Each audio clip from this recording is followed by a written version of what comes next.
20 जुलाई 2023 एक 20 साल के लड़के की बॉडी मिलती है बीच पे। ये बॉडी होती है आईआईटी हैदराबाद के स्टूडेंट कार्तिक की, जो कि 17 जुलाई से हॉस्टल से मिसिंग था और आखिरी बार सीसीटीवी पे दिखा था बीच के डेंजर जोन पे, जहाँ पे अल्टीमेटली उसने सुसाइड कर लिया। बाद में पता चलता है कि कार्तिक अपने कॉलेज के एकेडमिक्स के बैकलॉग से काफी परेशान था और शायद उसने ये ड्रास्टिक स्टेप इसीलिए लिया था। इससे कुछ दिन पहले 8 जुलाई 2023 को आईआईटी दिल्ली के 4th ईयर स्टूडेंट आयुष ने अपने हॉस्टल रूम में सुसाइड कर लिया। Reasons of Ayush's suicide is still not sure, but people are pointing out academic pressure. Guys, something is seriously very wrong. IITs जो कि इन स्टूडेंट्स का सपना होता है, स्टूडेंट्स क्यों उसको हासिल करने के बाद भी अपनी लाइफ को इतना ट्रेजिकली एंड कर लेते हैं। अगर आप एक जेईई एस्पिरेंट हो, आईआईटीएन हो, या कोई भी स्टूडेंट हो या फिर कोई पेरेंट हो, आई रिक्वेस्ट कि आप इस वीडियो को पूरा एंड तक देखें एंड खुद को, अपने दोस्तों को एंड अपने बच्चों और भाई बहनों को इस ट्रेजिक एंड से बचाएं। Let's see some shocking figures that shows how crucial this matter is. A second-year BTech student has in fact been found dead. This particular student was found hanging in the Kaveri hostel of the IIT campus. IIT के छात्र ने आत्महत्या कर ली है। Student suicide case from IIT Bombay.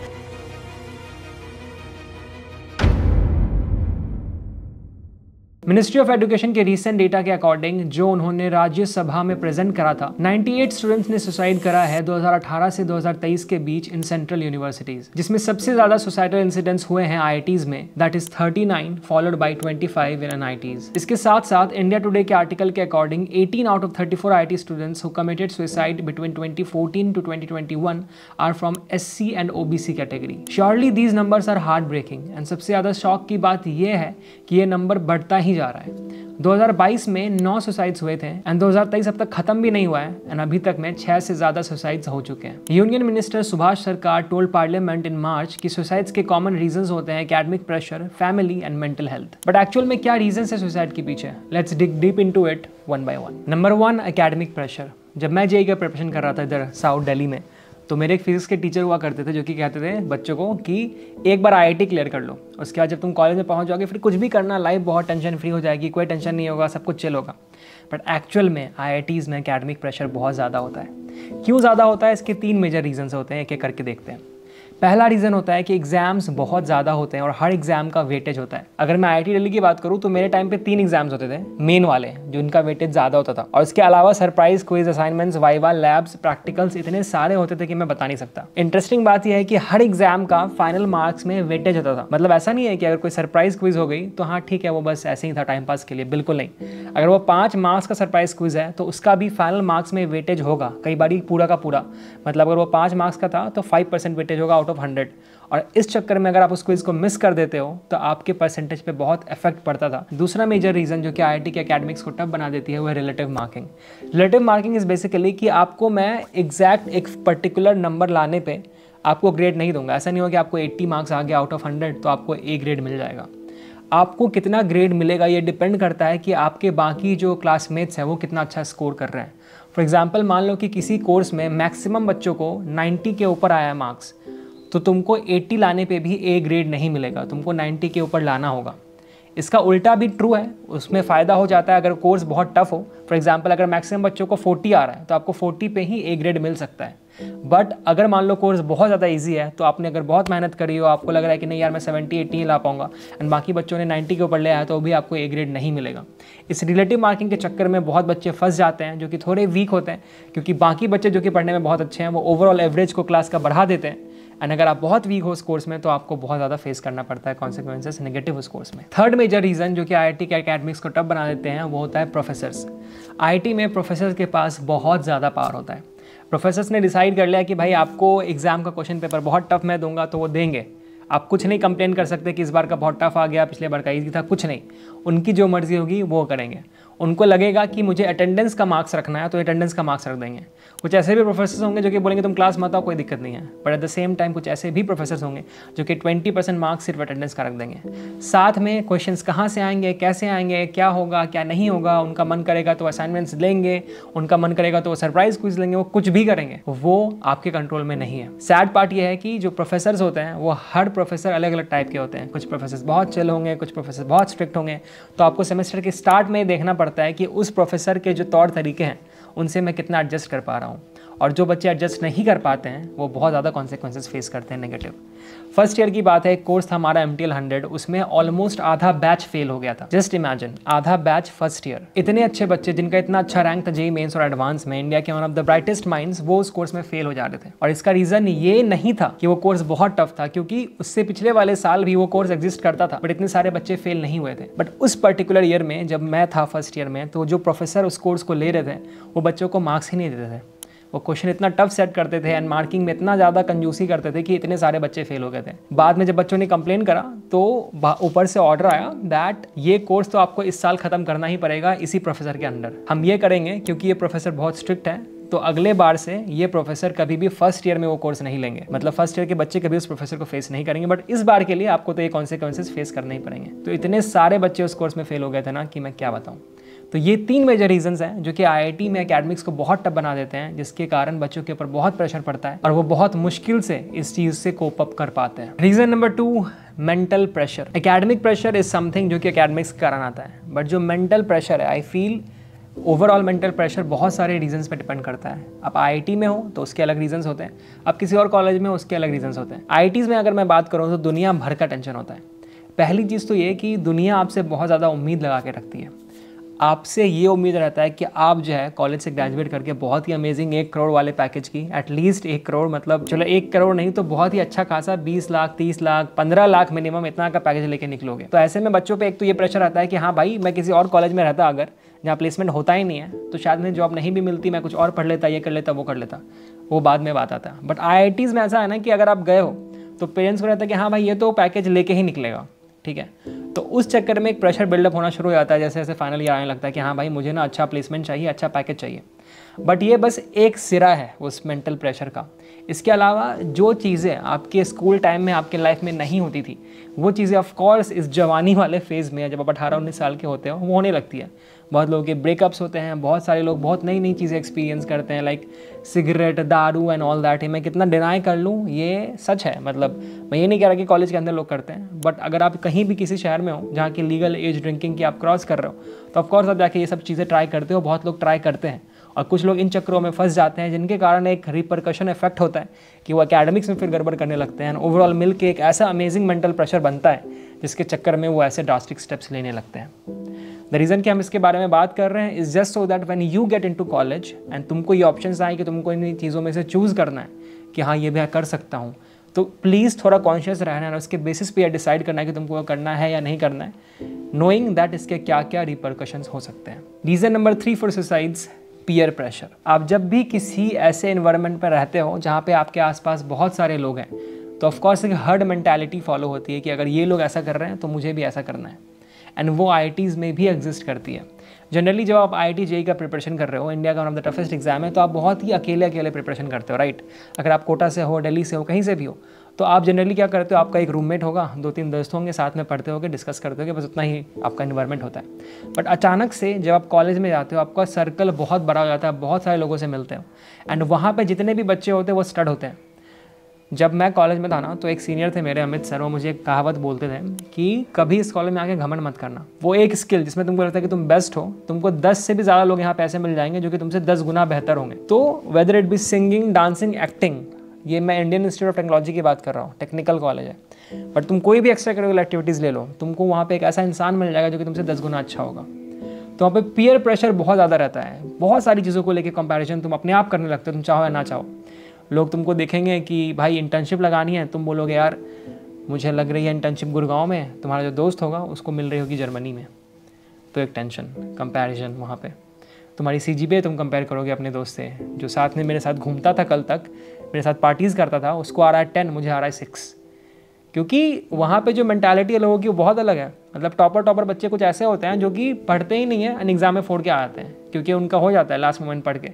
But शायद तुम उस group का पार्ट हो जाओगे जो कि पार्टी कर रहे हैं, तुम भी पार्टी में बह जाओगे और एग्जाम के टाइम में तुम देखोगे कि जिस ग्रुप का तुम पार्टी का पार्ट थे, बाकी सब कोई अच्छा मार्क्स ला रहे हैं, तुम ही अच्छा मार्क्स नहीं ला रहे हो। ऐसा भी एक्सपीरियंसेस मैंने देखे। तो ये सारी चीज़ें होती हैं अगर आप अवेयर ना हो चीज़ों को लेके। पीयर प्रेशर होता है, आप पीयर प्रेशर के चक्कर में चीज़ों को करते हो और बाद में रिग्रेट करते हो, जिसके कारण लोग ये ड्रास्टिक स्टेप्स लेते हैं। अब ये पीयर प्रेशर हर ईयर में अलग अलग होता है। जब आप फर्स्ट ईयर में होते हो तो आपको सबसे बड़ा प्रेशर आता है कि आपको एक कूल ग्रुप का पार्ट बनना है, क्योंकि सब नए नए आए होते हैं, सबका बॉन्डिंग हो ही रहा होता है, तो आप देखते हो कि उनका ग्रुप बहुत कूल है। अब कूल ग्रुप क्या, थोड़ा ऐसे हैपनिंग लोग, मस्ती करने वाले, पार्टी करने वाले, तो आपको फोमो होता है कि मुझे उनका पार्ट बनना है। अब जैसे वहाँ पे आप आउट हो जाते हो, क्योंकि आईटीज़ में हर टाइप के लोग आते हैं, छोटे छोटे गांव से आते हैं, अलग अलग लैंग्वेज बोलने वाले आते हैं, तो अगर वो फिट इन नहीं हो पाते हैं ना किसी ग्रुप में, किसी भी ग्रुप में, तो वो अकेले रह जाते हैं। अब वहाँ से धीरे धीरे वो अपने प्रॉब्लम्स को शेयर नहीं करते किसी फ्रेंड्स के साथ, क्योंकि उनके फ्रेंड्स ज़्यादा बन नहीं पाते अगर उनको अपने ऐसे इंसान नहीं मिलते। तो सेकंड ईयर में जनरली आपको रियलाइज़ होने लगता है, सेकंड थर्ड ईयर में, कि आपको लाइफ में बहुत कुछ करना है। फर्स्ट ईयर तो ऐसे टाइम पास में निकलता है, तो आपको सेकंड थर्ड ईयर में रियलाइज़ होता है कि आपको बहुत कुछ करना है। आपको एक्स्ट्रा करिकुलर एक्टिविटीज़ में पार्टिसिपेट करना है, आपको क्लब्स में एक्टिव रहना है, आपको फेस्ट में मचाना है, आपको इंटर्नशिप्स लगानी है, और यहाँ पे फिर पीयर प्रेशर आता है कि आपके दोस्त बहुत कुछ कर रहे होते हैं, आप नहीं कर पाते हो। थर्ड से फोर्थ ईयर जब जाने लगते हो तो फिर पीयर प्रेशर आता है प्लेसमेंट्स का, कि उसकी जॉब अच्छी लग रही है, उसका पीपीओ लग गया, प्री प्लेसमेंट ऑफर लग गया, ना आपका नहीं लग पाया, तो यहाँ पे उसे अनप्रेशर आता है। तो हर ईयर कुछ ना कुछ आपको प्रेशर मिलता है, जिसके कारण लोग इतना ड्रास्टिक स्टेप्स लेते हैं। अगर वो हैंडल नहीं कर पाते, अगर उनके साथ अच्छा सपोर्ट सिस्टम नहीं होता उनके दोस्तों का, उनकी फैमिली का, और अगर वो अवेयर नहीं होते चीज़ों को लेकर। वंस अगेन इस वीडियो का पर्पस सिर्फ और सिर्फ यही है कि आप इन चीज़ों को लेकर अवेयर रहो, ताकि जब आप कॉलेज में जाओ तो आपको ये कॉन्सिक्वेंसेज ना फेस करने पड़े। Another reason, one of the most important reasons, self doubt और टॉपर इश्यू। अब ये जो टॉपर इश्यू वाला, सेल्फ डाउट वाला रीज़न है ना, ये मेजर रीज़न है मुझे लगता है आईआईटीज़ में सुसाइड्स का। बहुत ही सिंपल सा रीज़न है। अगर तुम आईआईटी जेईई एडवांस जैसा इतना टफ एग्जाम क्लियर करके किसी भी आईआईटी में जा रहे हो, और उस पर भी अगर तुम किसी टॉप आईआईटी में जा रहे हो, आईआईटी दिल्ली या मुंबई, तो इसका मतलब ये है कि तुम पढ़ाई में बहुत अच्छे थे। इसका मतलब ये है कि तुम शायद अपने स्कूल के टाइम पे टॉपर वगैरह रहे होगे, तुमको पता भी नहीं हो कि फेल होना क्या होता है, तुमको पता नहीं होता है कि कम मार्क्स लाना क्या होता है, तुमको पता नहीं होता कि तुमसे भी बेहतर बच्चे हो सकते हैं। बट जब तुम आईआईटी में जाते हो इतने टॉप के, तुमको मिलते हैं बहुत ही तगड़े बच्चे, ऐसे बच्चे जो कि इतने ज़्यादा स्टड होते हैं कि तुमको अपने आप पे डाउट करने पे मजबूर कर देते हैं। जब मैं गया था भाई, मैं अपने स्कूल टाइम पे टॉपर था, बोर्ड में 96% डिस्ट्रिक्ट टॉपर, भगवान मानता था खुद को। न्यूज़पेपर में फ़ोटो आ गया, ये हो गया, वो हो गया, एकदम स्टड मान रहा हूँ खुद को। 50% बच्चे उनको मार्क्स जो है एवरेज से कम आ रहा है, तो ऐसे में एक बहुत ही गंदा रियलिटी चेक मिलता है उनको, जिसमें उनको ये लगता है कि भाई मैं क्या हूँ, मैं क्या कर रहा हूँ, मैं तो बहुत बेकार हूँ, मैं तो टॉपर हुआ करता था, मुझे तो कुछ नहीं आता, मैं ज़िंदगी में कुछ नहीं कर पाऊंगा, मैं सोसाइटी को क्या मुँह दिखाऊंगा, मैं घर वालों को क्या मुँह दिखाऊंगा। तो एक बहुत ही ज़्यादा सेल्फ डाउट किक इन करता है, एंड ऑफ कोर्स ये सबसे ज़्यादा होता है फर्स्ट ईयर और सेकंड ईयर में। अब एक और चीज़ होती है कि फर्स्ट ईयर और सेकंड ईयर में ना जो बच्चे होते हैं वो आपस में एक दूसरे को हेल्प नहीं करते, क्योंकि बहुत ही कॉम्पिटिटिव स्पिरिट होता है। थर्ड ईयर फोर्थ ईयर तक तुम अगर देखोगे कॉलेज में ना, तो तुमको दिखेगा कि सब एक दूसरे को पढ़ा रहे हैं, साथ में पढ़ रहे हैं, एक दूसरे की हेल्प कर रहे हैं, एक दूसरे से नोट्स शेयर कर रहे हैं। बट फर्स्ट सेकंड ईयर में ना बहुत ही ज़्यादा जेईई प्रिपरेशन वाली मेंटालिटी रहती है। प्रिपरेशन के टाइम क्या मेंटालिटी होती है कि मुझे आगे निकलना है, बाकी लोग भाड़ में जाए, मैं हेल्प ले लूँगा बट हेल्प करूँगा नहीं। तो फर्स्ट सेकंड ईयर में ना बहुत ज़्यादा मेंटालिटी होती है, मेरी भी थी, ठीक है, हेल्प नहीं करता था मैं, हेल्प लेता नहीं था, बहुत सारी चीज़ें, बहुत नेगेटिव चीज़ें, ठीक है, जो कि आगे जाके सॉल्व हो जाती है। बट इनिशियली ये सारी चीज़ें इतनी ज़्यादा होती है, इतना ज़्यादा सेल्फ डाउट होने लगता है इसके कारण से कि भाई मैं तो अच्छा हूँ ही नहीं, जिसके चक्कर में मेंटली लोग बहुत ही ज़्यादा सिक हो जाते हैं, एंड उसके चक्कर में ड्रास्टिक स्टेप्स लेते हैं। ऊपर से फैमिली वाले भी इस चीज़ को समझते नहीं है। मतलब फैमिली वालों के लिए उनका बच्चा तो टॉपर था, अब जब उनका बच्चा आईआईटी पहुँचता है, उनको दिखता है कि भाई यहाँ तो 6 ग्रेड आ रहा है उनको आउट ऑफ 10, तो उनको लगता है व्हाट द हेल, ऐसा कैसे हो सकता है, मतलब मेरे बच्चे को 6 कैसे आ सकता है, ये तो 10 लाता था हमेशा। बट वो ये नहीं समझते हैं कि आईआईटी में रिलेटिव मार्किंग होती है। आपके बच्चे को 6 इसलिए नहीं आ रहा है क्योंकि वो बुद्धू हो गया है, वो पहले से स्मार्ट था, अभी भी स्मार्ट है, उसको 6 इसलिए आ रहा है क्योंकि जो बाकी बच्चे हैं वो रिलेटिवली उससे बहुत ज़्यादा स्मार्ट हैं, और रिलेटिव मार्किंग के कारण उनको 6 आ रहा है। तो इसके कारण फैमिली से फिर टेंशन आने लगता है कि भाई तुम क्यों नहीं पढ़ रहे हो, तुमको क्यों कम मार्क्स आ रहे हैं, जबकि बच्चा उतने ही मेहनत कर रहा होता, इतना आज तक करता आया था, बट बेचारा क्या करे, बाकी बच्चे ही इतने स्मार्ट है कि वो कुछ कर नहीं पाता है, वो सेल्फ डाउट में चला जाता है। Reason 5, caste discrimination. अब तुम बोलोगे यार आईआईटी में कास्ट डिस्क्रिमिनेशन, आईआईटी में तो एजुकेटेड लोग होते हैं, वहाँ पे क्या कास्ट डिस्क्रिमिनेशन हो सकता है? तो आईआईटीज़ में जो कास्ट डिस्क्रिमिनेशन होता है वैसे वो गांव वाला नहीं होता कि तुम यहाँ से पानी नहीं पी सकते, तुम इसको छू नहीं सकते। वहाँ पे होता है रैंक को लेकर। सबको पता है कि अगर आप रिजर्व कैटेगरी से बिलोंग करते हो तो आपका रैंक अगर थोड़ा पीछे भी हो, मतलब बहुत पीछे होगा तो आईआईटी में आ ही नहीं सकते, बट अगर थोड़ा पीछे भी हो तो आप कैटेगरी में होने के कारण आईआईटीज़ में एडमिशन ले सकते हो। अब इस चक्कर में आपको इनिशियली तो एडमिशन मिल जाती है, बट कॉलेज में आके कई बारी अगर आप ऐसे ग्रुप का पार्ट बन जाते हो जहाँ पे बाकी लोग सारे के सारे किसी दूसरे कैटेगरी से, किसी जनरल कैटेगरी से फॉर एग्जाम्पल, एंड आप किसी ऐसे कैटेगरी से आते हो जहाँ पे आपका रैंक बहुत पीछे था बट तभी भी आपको एडमिशन मिल गया, तो वहाँ पे आपको इनडायरेक्ट एक फोमो फेस करना पड़ता है। वहाँ पे इनडायरेक्ट आपको नेगेटिविटी डिस्क्रिमिनेशन फेस करनी पड़ती है।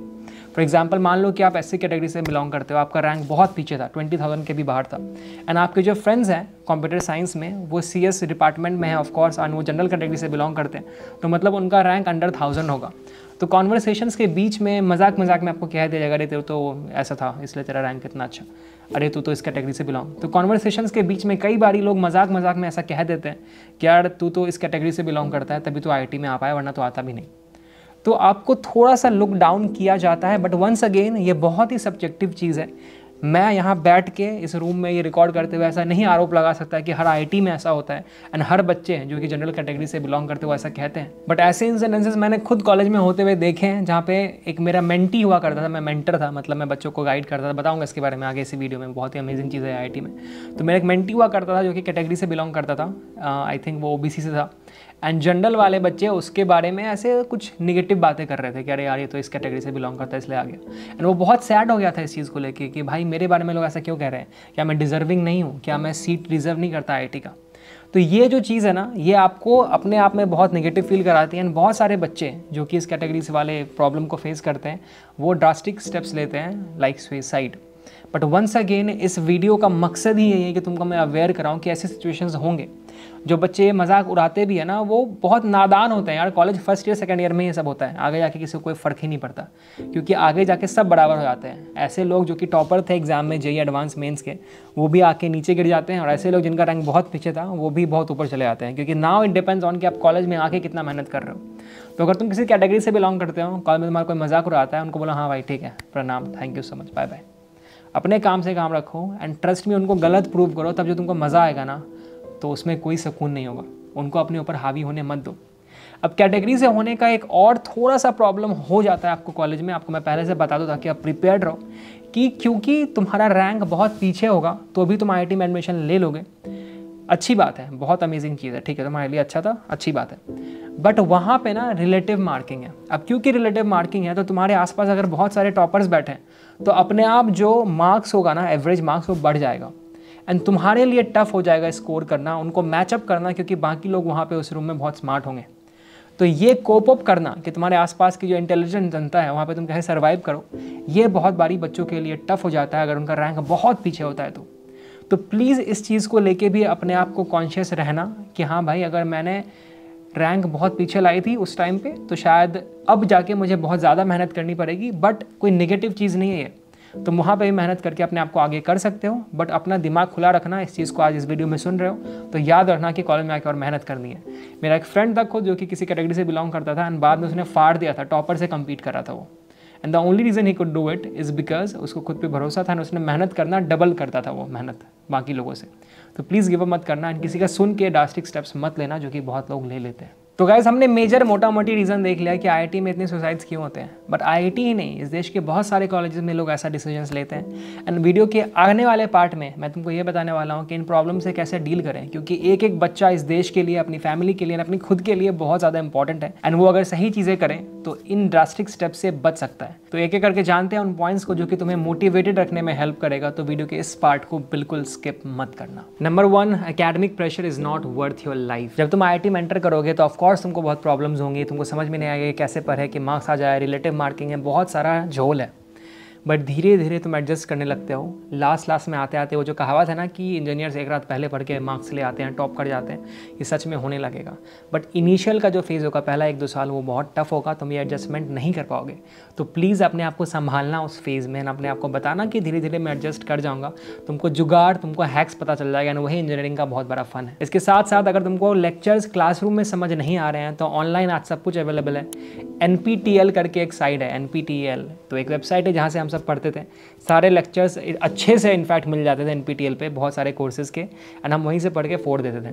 प्लस सीनियर्स के नोट्स, प्लस टॉपर से दोस्ती, बहुत सारी चीज़ें, ये सब करके मार्क्स आ जाते हैं। तो NPTEL एंड बाकी जो भी साइट्स हैं वहाँ से पढ़ना, प्रीवियस ईयर पेपर वहाँ पे भी सॉल्व करना, सब कुछ हो जाएगा। एट द सेम टाइम जो एकेडमिक्स होता है तुम्हारा किसी भी कॉलेज में, IIT हो या कोई भी हो, वो परमानेंट फेलियर तुम्हारा नहीं होता है। तुमने अगर एक सेमेस्टर में बहुत कम स्कोर करा तो तुमको इसकी ज़रूरत नहीं है कि तुम इतना ड्रास्टिक स्टेप ले लो कि तुम अपनी लाइफ एंड कर दो, क्योंकि वो बस एक सेमेस्टर का मार्क्स है। इट्स नॉट JEE एडवांस कि हाँ भाई 2 अटेम्प्ट कर सकते हैं, उसके बाद तो कर ही नहीं पाएंगे, क्योंकि तुम्हारे पास 8 सेमेस्टर होंगे अगर तुम एक BTech डिग्री कर रहे हो। तो पहला सेमेस्टर खराब हो तो कोई बात नहीं यार, दूसरे सेमेस्टर में और अच्छे से परफॉर्म कर लेना, तीसरे सेमेस्टर में और अच्छे से परफॉर्म कर लेना, तो वो कॉम्पनसेट हो जाएगा। इनफैक्ट मेरा एक फ्रेंड था रोहन, जिसको इनिशियली बहुत कम CGPA आई थी, 5 समथिंग अराउंड 5 था फर्स्ट ईयर के एंड तक, एंड लास्ट ईयर आते आते उसने इतना अच्छा परफॉर्म किया कि उसकी ओवरऑल CGPA 8 आ गई थी। लास्ट वाले सेमेस्टर्स में 9, 9.5, 9.6 ऐसे लाता था ताकि कॉम्पनसेट होकर वो 8 हो जाए, ताकि वो प्लेसमेंट में फोड़ सके। अब मान लो वो बच्चा, फ्रेंड मेरा रोहन, फर्स्ट ईयर के एंड में सोचता कि अरे यार मेरी CGPA तो 5 है, मतलब मुझे तो अब ज़िंदगी में कुछ करना ही नहीं चाहिए, मुझे तो बस छोड़ देना चाहिए सब कुछ। तो क्या करता? इतनी अमेजिंग जॉब मिली उसको। तो प्लीज़ ये सोचो अभी कि कॉलेज जो है ना, वहाँ पे एक एग्ज़ाम में कम मार्क्स लाने से कुछ नहीं होता। बहुत सारे एग्जाम्स में तुमको लगातार फेल करना पड़ेगा, तब जाके तुम्हारी CGPA बहुत कम होगी। एट द सेम टाइम ये कॉलेज है, ठीक है, यहाँ पे रैंक वाला सिस्टम नहीं चलता तुम्हारे JEE की तरह कि अगर अच्छा रैंक आया तो अच्छा कॉलेज मिलेगा। ऐसे ऐसे केसेस तुमको मिलेंगे कि बच्चे की CGPA 7 से कम है एंड स्टिल उसको बहुत अमेजिंग जॉब मिल गई है, एंड जो टॉपर था बैच का उसको जॉब अच्छी नहीं मिल पा रही है। तो अगर तुमको CGPA बहुत कम आ रही है तो ये सोच के सैड मत होना कि अरे यार मेरी CGPA कम है, मुझे जॉब नहीं मिलेगी, घर वाले क्या बोलेंगे। क्योंकि भाई इंटरव्यू में बहुत सारी चीज़ें देखी जाती हैं, एक्स्ट्रा करिकुलर एक्टिविटीज़ देखा जाता है, तुम्हारा कम्युनिकेशन स्किल कैसा है वो देखा जाता है, और साथ में भाई आज के डेट में लोग बहुत कुछ कर लेते हैं, सिर्फ जॉब एक चीज़ नहीं है। लोग यूट्यूबर बन जाते हैं, गाना गाने लगते हैं, बहुत सारे लोग खुद का स्टार्टअप खोल लेते हैं, बहुत कुछ करते हैं, राइट। तो तुम देखो कि तुम क्या कर सकते हो। मैं तुमको ये नहीं बोल रहा कि तुम भी यूट्यूबर बन जाओ, बट डेफिनेटली बहुत सारा ऑप्शन है अवेलेबल मार्केट में एंड तुम उसमें मचा सकते हो। तो प्लीज़ अपना आँख कान नाक सब कुछ खुला रखो एंड बस एग्जाम के बेसिस पे अपने आप को जज मत करो कि तुम कितना ज़्यादा टैलेंटेड हो। Solution 2, take things lightly. मैं ये नहीं बोल रहा कि एग्जाम्स को लाइटली ले लो बहुत ज़्यादा ही, बट छोटी छोटी चीज़ें, ब्रेकअप हो गया, घर वाले बोल रहे हैं कि इतने मार्क्स लाना ही पड़ेगा, प्लेसमेंट इतना का लगना ही पड़ेगा, इतने करोड़ का, तो इन सब चीज़ों को ना थोड़ा लाइटली लो। ये ब्रेकअप एंड ऑल चीज़ों से तो बिल्कुल चिल करके रहो। पीयर प्रेशर है, वो पार्टी कर रहा है, मुझे भी पार्टी करना है, उसके पापा बहुत अमीर है, अच्छा कपड़ा पहनता है, मैं क्यों नहीं पहन रहा, मुझे क्लब में जाने के लिए पैसे नहीं, सब फालतू चीज़ें। इन सब चीज़ों से जितना दूर रहोगे, जितना इनके बारे में कम सोचोगे, उतना तुम्हारा फ़ायदा होगा। तो प्लीज़ ये जो प्रॉब्लम्स है ना, ये ऐसे प्रॉब्लम्स है जो कि इंसान खुद से क्रिएट करता है, ठीक है। मैं एज अ बड़ा भाई तुमको ये सजेस्ट करूँगा कि खुद से प्रॉब्लम मत बनाओ। ऑलरेडी इतनी प्रॉब्लम्स है ना कि रिलेटिव मार्किंग है, एकेडमिक स्टफ है, अब उसमें खुद से ये प्रॉब्लम बना रहे हो कि ये लड़की मेरे से बात नहीं कर रही, ये प्रॉब्लम बना रहे हो कि यार घर वालों को मैं 4 साल के बाद क्या जवाब दूंगा, जॉब नहीं लगेगी, तो ओवर थिंकिंग कर रहे हैं उसके बारे में। तो ओवर थिंकिंग नहीं करना है, फालतू के प्रॉब्लम्स क्रिएट नहीं करने हैं। तो प्लीज़ इस चीज़ को समझिए कि प्रॉब्लम्स खुद से नहीं बनाने हैं एंड चीज़ों को इतना सीरियसली नहीं लेना। ये एक बहुत ही इंपॉर्टेंट सोल्यूशन है। कहने को मैं एक लाइन में कह जा रहा हूँ, but trust me, start taking things थोड़ा लाइटली। बट ये देखना कि किस चीज़ को लाइटली ले रहे हो। वंस अगेन एग्जाम को लाइटली मत लेना। जो फालतू चीज़ें हैं जिसके बारे में तुम्हारा मैटर नहीं करता ज़िंदगी में आने वाले 5 सालों में, अब आज ब्रेकअप हुआ है, मूव ऑन करने में टाइम लगेगा यार, थोड़े दिन में ठीक हो जाएगा, बट ठीक है 5 साल के बाद याद भी नहीं आएगा कुछ। तो इन सब चीज़ों से जल्दी से रिकवर करो, इनको इतना टाइम वेस्ट मत करो। Solution 3, never ignore the early signs. अगर आपको लग रहा है कि नहीं भाई मुझे सच में डिप्रेशन हो रहा है, मुझे बहुत सैड फील हो रहा है, मेरे आसपास के दोस्त मेरा सपोर्ट नहीं कर रहे हैं, फैमिली सपोर्ट नहीं कर रहे हैं, तो प्लीज़ काउंसलिंग के लिए जाओ। बात करो एक अच्छे साइकोलॉजिस्ट से, बात करो एक अच्छे काउंसलर से, जो कि तुमको अच्छे से गाइड कर सके कि तुम्हारा प्रॉब्लम क्या है, कैसे तुम उससे उभर सकते हो। इसके बारे में अगर तुम बात नहीं करोगे तो फिर कैसे आगे बढ़ोगे। अपने आप के अंदर दबा के नहीं रहना यार। तुम ऑनलाइन चीज़ें ले सकते हो, ये जो सारी काउंसलिंग होती है अब ऑनलाइन भी होती है। तुमको पेरेंट्स को नहीं बताना है, मत बताओ। आइडियली बता देना चाहिए, बट मैं समझ सकता हूँ कि हमारे देश में बहुत सारी चीज़ों के बारे में ऐसे ओपनली बात नहीं किया जाता है। तो अगर तुम ऐसे चीज़ों का शिकार हो रहे हो कि तुम किसी से शेयर नहीं कर पाते हैं, तो ऑनलाइन जाके बात करो। बहुत सारे काउंसलर तुमको ऑनलाइन मिल जाएंगे। तो प्लीज़ इग्नोर मत करो अर्ली साइंस। अगर बहुत बार तुमको नेगेटिविटी फील हो रही है तो प्लीज़ इससे बचने का तरीका ये है कि तुम उसके बारे में बात करो, काउंसलर्स के पास जाओ। एट द सेम टाइम एक भैया टिप तुमको मैं देना चाहूँगा, अगर तुम लड़के हो या लड़की हो, जो भी हो, बहुत टाइम अगर नेगेटिविटी फील होता है ना, इसका बहुत ही ईजी तरीका होता है, जिम ज्वाइन कर लो। जिम जाने से भाई बहुत सारी नेगेटिविटी चले जाती है। मैं खुद बहुत ज़्यादा नहीं जाता, बट जब जाता हूँ तो बहुत टेंशन हल्का हो जाता है। तो प्लीज़ इस चीज़ को अपनी ज़िंदगी का पार्ट बना दो। Any sort of physical activity, whether it be gymming, whether it be playing sports, swimming, whatever, just try that, trust me it will help you. अब IIT में खुद बहुत सारे काउंसलर्स रहते हैं, IITs ने अपॉइंट किया रहता है। मेरे IIT में तो था, IIT दिल्ली में। तो प्लीज़ शर्माना मत कि भाई अगर मैं जाऊँगा तो मेरा दोस्त क्या बोलेगा। ये सब भी बहुत टेंशन होता है कॉलेज लाइफ में भाई, कि जजमेंट का बहुत फियर रहता है। अगर मैं जाऊँगा तो मेरा दोस्त देख लेगा, वो मुझे जज करेगा एंड ऑल दैट। ये सब फालतू चीज़ें, वो जो करेगा उसको करने दो। ट्राई करो कि उसको बिना बता के जाना ही क्यों है, ढोल पीटते हुए जाना है कि हाँ भाई देखो मैं जा रहा हूँ। कोशिश करो कि किसी को पता ही ना चले। ऐसे टाइम पे जाओ, उनसे अच्छे से कंसल्ट कर लो कि मैं आपसे मैम ऑनलाइन ही बात करूँगा, मेरे से नहीं हो पाएगा कि मैं आपसे साथ मिल के आऊँ, मुझे लोग देख लेंगे, और व्हाटएवर द रीज़न इज़। तो हैक निकालो, बट जाओ इसको सॉल्व करो। रूम में बैठे रहने से नहीं सॉल्व होगा ये। खुद को अगर हेल्प करना चाहोगे तो ही हेल्प कर पाओगे। अगर खुद से गिव अप कर दोगे तो कौन आके हेल्प करेगा। किसी को पता ही नहीं तुम्हारे मन में क्या चल रहा है, उसमें कैसे हेल्प करेंगे। Last but not the least, take help from your friends. अब यहाँ पे किस पे भरोसा करना है ये तुम ही डिसाइड कर सकते हो कि वो कौन सा फ्रेंड होगा जिस पे मैं भरोसा करके सब कुछ शेयर कर सकता हूँ, सब कुछ बता सकता हूँ कि मुझे क्या प्रॉब्लम्स फेस हो रही है। बट एक बहुत ही बड़ा प्रॉब्लम होता है लोगों का ना कि जब वो कॉलेज में आते हैं तो उनके पुराने फ्रेंड्स छूट जाते हैं, स्कूल के दोस्त नहीं रहते उनके साथ। तो ये तुम कोशिश करना कि ना हो तुम्हारे साथ, कि अगर मान लो कॉलेज में तुम्हारा किसी दोस्ती नहीं हो पाता है, हो सकता है कि तुम किसी ऐसे गाँव से आते हो जहाँ से तुम्हारी जो अपब्रिंगिंग है, तुम्हारा जो सराउंडिंग है कुछ ऐसा था कि तुम कॉलेज में आके इतने बड़े बड़े शहरों के लोगों के साथ डेवलप ही नहीं हो पा रहे हो। तो ऐसे केस में शायद तुम उनके साथ कभी घुल मिल ही नहीं पाओगे, उनके साथ अपने प्रॉब्लम्स शेयर ही नहीं कर पाओगे। बट अगर तुम्हारा एक गांव का फ्रेंड अभी भी होगा जैसे कि तुम फ़ोन पे बात कर सकते हो, तो बस उससे बात करके 10 मिनट तुम्हारा मूड बहुत हल्का हो जाएगा। तो फ्रेंड्स के साथ शेयर करके बहुत सारी प्रॉब्लम सॉल्व हो सकती है, डिस्कस करके, एक दूसरे से बात करके।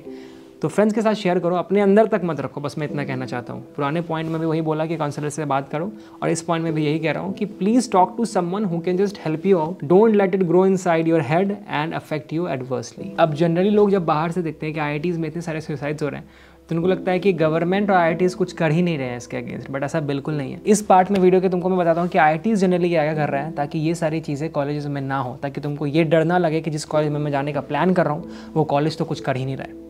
पहली चीज़ तो बहुत सारे ऐसे ना बॉडीज़ बनाए हुए हैं जो कि आपको हेल्प करते हैं आपकी IIT जर्नी में। एक तो स्टूडेंट मेंटरशिप प्रोग्राम चलता है बहुत सारे IITs में, मैं खुद उसका एक पार्ट था, जैसे कि मैंने वीडियो के बीच में बताया मैं मेंटर था। मेंटर इज़ बेसिकली एक 3rd ईयर का बंदा होता है जो कि 1st ईयर के 3-4 बच्चों को गाइड करता है। उसका काम ही है कि उसके अंदर जो मेंटीज़ हैं, जो भी मेंटीज़ उनको अलॉट हुए हैं, वो उनको गाइड करेगा, उनको एकेडमिक्स में हेल्प करेगा, उनको और भी जो भी एक्स्ट्रा करिकुलर एक्टिविटीज़ होते हैं उसमें हेल्प करेगा, उनके साथ बातचीत करेगा, उनके साथ मिलजुल के रहेगा ताकि उनको कोई प्रॉब्लम ना हो कॉलेज में आके। मतलब मेरे जो मेंटीज़ होते थे तो आके एग्जैक्टली अपना छोटा से छोटा प्रॉब्लम भी कि भैया आज मुझे इस लड़की ने ये बोल दिया, इस प्रोफेसर ने मुझे डांट दिया, इस कोर्स में कम मार्क्स आ रहा है, क्या करूं, सब कुछ शेयर करते थे। मैं जितना चाहता था, जितना ज़्यादा कर पाता था उतना उनका हेल्प करता था। सिमिलरली जब मैं 1st ईयर में था तो 3rd ईयर के एक सीनियर थे, आई थिंक आदित्य जैन नाम था उनका, अभी भी नाम याद है, तो वो मेरे मेंटर हुआ करते थे जिनके पास जाके मैं हेल्प लेता था। और भी बहुत सारे सीनियर्स थे, नीलोत्पाल नाग, जो कि मेरे मेंटर नहीं थे बट वो किसी और फ्रेंड के मेंटर थे, मैं उनसे आके हेल्प लेता था। तो ये मेंटरशिप प्रोग्राम होता है और जो भी मेंटर्स अलॉट होते हैं ना उनको प्रॉपर ट्रेनिंग दी जाती है। जब मैं 3rd ईयर में मेंटर बना था तो हमारे प्रॉपर सेशंस होते थे बहुत सारे काउंसलर्स के साथ, जो कि हमें बताते थे कि बच्चों से आप कैसे बात कर सकते हो ताकि वो आपके साथ कंफर्टेबल फील करें। अब इसका कॉन्सेप्ट ये है कि कई बार बच्चे ना किसी काउंसलर के साथ, किसी फ्रेंड के साथ चीज़ों को शेयर करने में हिचकिचाते हैं, बट अगर उनका कोई एक बड़ा भाई फिगर हो जो कि बहुत ही ज़्यादा फ्रेंडली भी हो तो वो फिगर के साथ वो अपनी चीज़ों को अच्छे से एक्सप्रेस कर पाते हैं। तो ये एक बहुत ही इंपॉर्टेंट कॉन्सेप्ट है जो कि IITs में रहता है, मेंटरशिप प्रोग्राम। तुम प्लीज़ इसका अच्छे से पार्ट रहना एंड अपने आप को प्लीज़ एक्सप्रेस करना अपने सीनियर्स के साथ जो भी तुम्हारे मेंटर होंगे। साथ में बहुत सारे ऐसे मेंटल अवेयरनेस कैंपेन्स ऑर्गेनाइज किया जाता है, साथ में बहुत सारे ऐसे एक्टिविटीज़ कराए जाते हैं जो कि तुमको मेंटली अच्छा फील कराएंगे। अगर आपके लो ग्रेड्स आ रहे हैं एग्जाम में एकेडमिकली तो आपको एक्स्ट्रा क्लासेस भी प्रोवाइड किए जाते हैं, उसके लिए एक अलग एकेडमिक मेंटरशिप अलग चल रही होती है, जो कि बहुत जो टॉपर्स होते हैं सीनियर्स तुम्हारे, वो तुमको आके एक पर्टिकुलर कोर्स पढ़ाएंगे जिसमें तुमको कम मार्क्स आ रहे हैं। तो टीचर से तुम पढ़ते ही हो, साथ में एकेडमिक मेंटरशिप के पार्ट होके तुम किसी सीनियर से भी उस कोर्स को पढ़ के उस कोर्स में फोड़ सकते हो। ये तक IIT तुमको प्रोवाइड कर रहा है। इसके साथ साथ कॉलेज ये भी बहुत ज़्यादा कोशिश कर रहा है कि IIT का जो करिकुलम है वो बहुत ज़्यादा रेलेवेंट हो जाए। IIT Bombay director Subhasis Chaudhuri sir ने ये कहा that the institute is working towards changes in the UG curriculum to make it more relevant and motivating to students and to reduce some stress. He said that they are also working to create an inclusive campus where all the students will feel like at home. IIT council की एक recent meeting में ये suggest करा गया है कि इन institutes में psychological counsellors होने ही चाहिए with ratio of 1 for every 250 students and a professional psychological counseling supervisor for every 8 counselors at each IIT। इसके अलावा जो सीनियर्स के साइड से IIT में मेंटरशिप प्रोग्राम चल रहा है वो काफ़ी सालों से चल रहा है और वो आगे कंटिन्यू रहेगा। एजुकेशन मिनिस्टर धर्मेंद्र प्रधान ने ये प्रपोज करा है कि स्टूडेंट्स को और भी ज़्यादा एग्जिट ऑप्शंस मिलने चाहिए जो कि नेशनल एजुकेशन पॉलिसी के अकॉर्डिंग हो। लाइक IIT बॉम्बे ने रिसेंटली अर्ली एग्जिट ऑप्शंस दी हैं उन स्टूडेंट्स को जो कि 4 साल कंप्लीट नहीं करना चाहते बीटेक प्रोग्राम में। अगर उन स्टूडेंट्स के 60% क्रेडिट्स कंप्लीट हैं तो वो BSc डिग्री ले सकते हैं 3 साल के बाद ही। एंड इंटरेस्टिंग बात यह है कि 15 स्टूडेंट्स ने इस ऑप्शन के लिए ऑप्ट भी करा है। मतलब लिटरली देयर आर स्टूडेंट्स जिनको ऐसा लगता है कि उनको 4 साल का बीटेक नहीं करना, 3 साल में वो BSc डिग्री लेके IIT से निकलना चाहते हैं। So guys that's all for today's video. हमने देखा कि जनरली जो IITs में इतने सारे सुसाइड्स हो रहे हैं उसके प्राइमरी रीजंस क्या हैं। इसके अलावा अगर तुम कोई ऐसे स्टूडेंट हो जो कि IIT में हो या फिर IIT का प्रिपरेशन कर रहे हैं, तुमको खुद कोई मेंटल हेल्थ इश्यू है, तुमको बहुत डिप्रेशन फील हो रहा है, तो जो भी सोल्यूशन हमने डिस्कस करा प्लीज़ उसको ध्यान से सुनो एंड उसको अप्लाई करने का कोशिश करो। एंड इस बात को ध्यान में रखो that every dark cloud is followed by sun. तो अगर आज के दिन में तुम्हारी जिंदगी में बहुत डार्कनेस आ चुकी है, तुम बहुत नेगेटिव फील कर रहे हो, तो that's a part of life. Tomorrow you gonna feel great once again. तो बस होल्ड ऑन करके रखो, गिव अप मत करो, seek for help, talk to friends, family and whoever you can. Counselling कर सकते तो वो करो, जो भी कर सकते करो, but don't take this drastic steps like suicide. At the same time हमारा ये फ़र्ज़ बनता है दैट अगर हमारे आसपास कोई हमारा फ्रेंड ऐसा नेगेटिव फील कर रहा है तो हम उसको सपोर्ट करें, उनके लिए उनके साथ प्रेजेंट रहें। तो अगर तुम ऐसे इंसान हो जो कि ये देख रहे हो कि तुम्हारा फ्रेंड कोई सैड है, तो प्लीज़ उनकी हेल्प करो। इसके साथ साथ अगर तुम लाइफ में कोई भी प्रॉब्लम से गुजर रहे हो एंड तुमको ऐसा लगता है कि मेरे से शेयर करने से तुमको कोई भी हेल्प मिलेगी, तो नीचे कमेंट सेक्शन में ज़रूर मेंशन करना। I will reply to those comments. ये मेरी प्रॉमिस, मेरा वादा। एंड वंस अगेन, जो भी बुरी चीज़ें चल रही है वो आज चल रही है, सारी चीज़ें ठीक हो जाएंगी। That's all for today. Next video किस टॉपिक पे चाहिए, do let me know in the comment section below. This is Eclipse Nova signing off. Make sure to subscribe to the channel.